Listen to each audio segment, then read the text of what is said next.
Audio Jungle.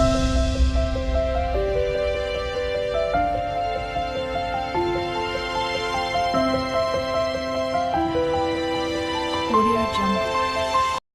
Hello అండి, అందరికీ నమస్కారం. Welcome to Srasu creations. ఈరోజు మనకి ద్వారకా తిరుమల గురించి చూపించబోతున్నానండి.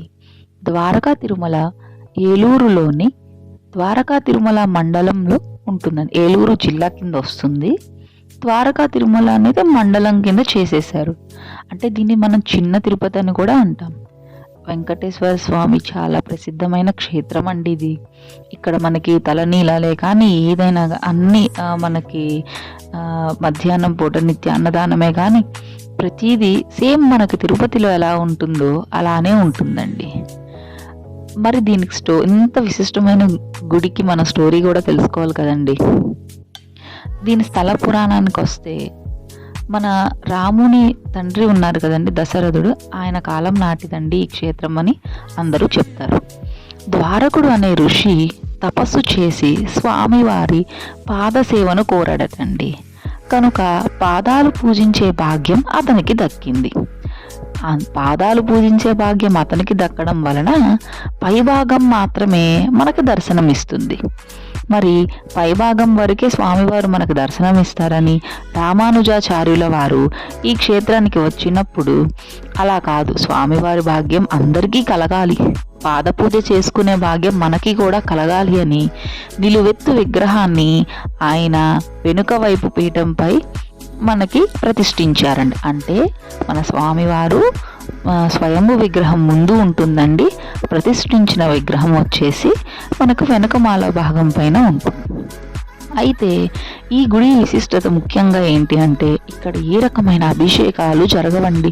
ఎందుకు జరగవు అంటే మనకి అభిషేకం జరిగినప్పుడు ఆ నీళ్లు కానీ ఏదన్నా అయితే ఆ స్వామివారి విగ్రహం కింద ఎర్రచీమలు ఉంటాయని, అవి కదిలిపోతాయని, అవి చెదిరిపోతాయని ఇక్కడ విగ్రహానికి అభిషేకం అయితే చేయరండి.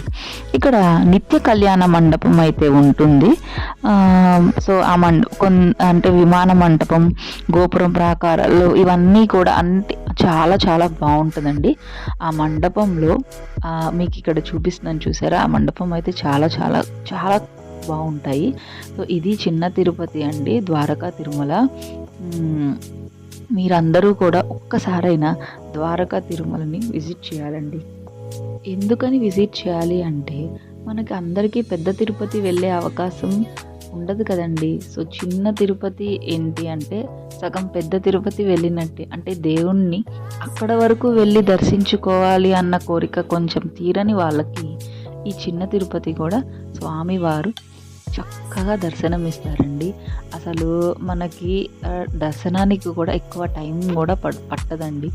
ఇక్కడ కూడా సేమ్ మనకి పెద్ద తిరుపతి లాగానే ప్రసాదాలే కానివ్వండి, లేకుంటే అన్న వితరణ కానివ్వండి, సేమ్ అక్కడ ఎలా ఉంటుందో ఇక్కడ కూడా మనకి అలానే ఉంటాయండి.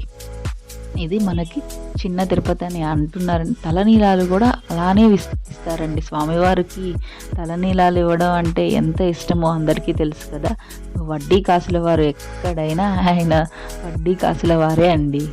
సో మీరందరూ కూడా ఒక్కసారైనా చిన్న తిరుపతికి వెళ్ళి దర్శించుకొని స్వామివారి ఆశీస్సు తీసుకుంటారని కోరుకుంటూ థ్యాంక్ యూ సో మచ్.